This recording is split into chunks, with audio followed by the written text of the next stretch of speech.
पंचायत चुनाव का पेच अब फंस गया है। जी हाँ, ये चुनाव दिन ब दिन और भी ज्यादा पेचीदा होते जा रहा है।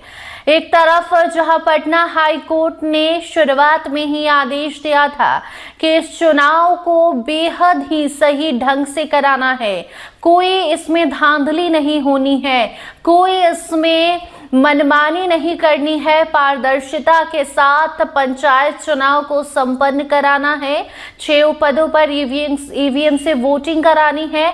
लेकिन अब जैसे जैसे दिन नजदीक आ रहे हैं वैसे वैसे मामला पेचीदा होता जा रहा है। जी हाँ, देखिए, जब बिहार में विधानसभा चुनाव खत्म हुए तभी से पंचायत चुनाव की चर्चा तेज हो गई। लेकिन जैसे जैसे अब ये साल खत्म हो रहा है, नया साल नजदीक आ रहा है, वैसे वैसे अब जो पंचायत चुनाव है उसको लेकर मामला गरमाते जा रहा है और बिहार के पंचायतों में अब अलग ही एक शोर मचनी शुरू हो गई है।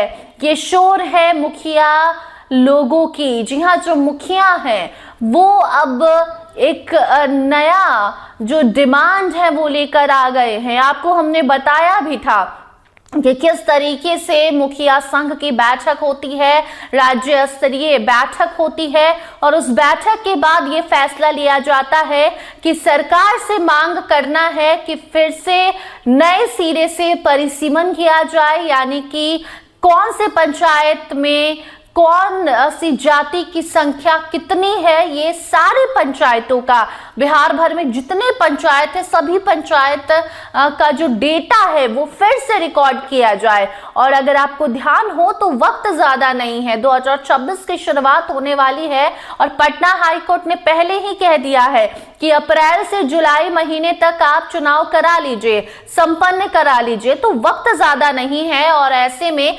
कैसे ये डेटा कलेक्ट किया जाएगा, सबसे बड़ा सवाल है। और उससे भी बड़ा सवाल है कि मुखिया संघ ने तो ये तक कह दिया है कि अगर सरकार बात नहीं सुनेगी तो हाई कोर्ट तक हम जाएंगे, पटना हाई कोर्ट तक मामला लेकर जाएंगे और उसका नतीजा क्या होगा ये आप और हम बखूबी समझते हैं। जी हाँ, ये जो पंचायत चुनाव है वो टलता जाएगा। अगर आपको याद हो तो शुरू से ही बिहार चुनाव खत्म हुआ और शुरू से ही आपको लगातार हम एक एक अपडेट पंचायत चुनाव को लेकर दे रहे हैं और सबसे पहले जो खबर आप तक हमने पहुंचाई थी वो यही थी कि पंचायत चुनाव में देरी नहीं करनी है। ये पटना हाई कोर्ट का आदेश था और अब देखिए उस आदेश पर खतरा मंडरा रहा है, क्योंकि जैसे ही मुखिया संघ गुस्से में आया, जब से मुखिया संघ ने ये ठाना है कि ये मामला पटना हाई कोर्ट तक जा सकता है अगर सरकार ने बात नहीं मानी। और सरकार की बात को लेकर भी मुखिया संघ का कहना है कि सरकार तक, इस विभाग तक कई बार अपनी इस मांग को हम लोग लेकर गए लेकिन सबने अनसुना कर दिया। इसका मतलब यही है कि विद्रोह और भी बढ़ेगा और मामला पेचीदा होते जाएगा और पंचायत चुनाव टलता जाएगा, मुखिया चुनाव में देरी होते जाएगी, क्योंकि मुखिया संघ की ये मांग है कि परिसीमन फिर से कीजिए, हर एक पंचायत का परिसीमन होना चाहिए, तभी जाकर ये चुनाव संपन्न होगा, लोकतांत्रिक तरीके से चुनाव होगा। और लोकतंत्र जो है इसकी शुरुआत पंचायतों से होनी चाहिए, क्योंकि सभी पंचायत मिलकर एक राज्य में कन्वर्ट होते हैं और एक राज्य मिलकर देश बनाता है।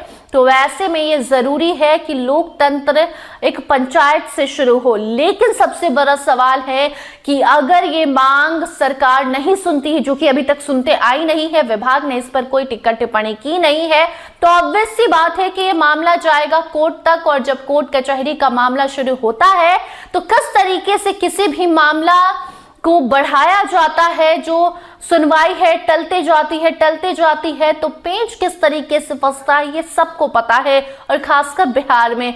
तो ऐसे में अब मुखिया चुनाव फंस गया है, मामला फंसते जा रहा है, बढ़ते जा रहा है और बिहार में पंचायतों में जो मुखिया हैं वो माहौल को गरमाते जा रहे हैं, गुस्से में हैं। और देखना होगा कि अब पटना हाई कोर्ट का सबसे पहला आदेश जो था कि समय पर चुनाव हो, वो समय पर चुनाव हो पाता है या चुनाव टलते जाता है। फिलहाल इस खबर में इतना ही। देखते रहिए स्टार टीवी बिहार। धन्यवाद।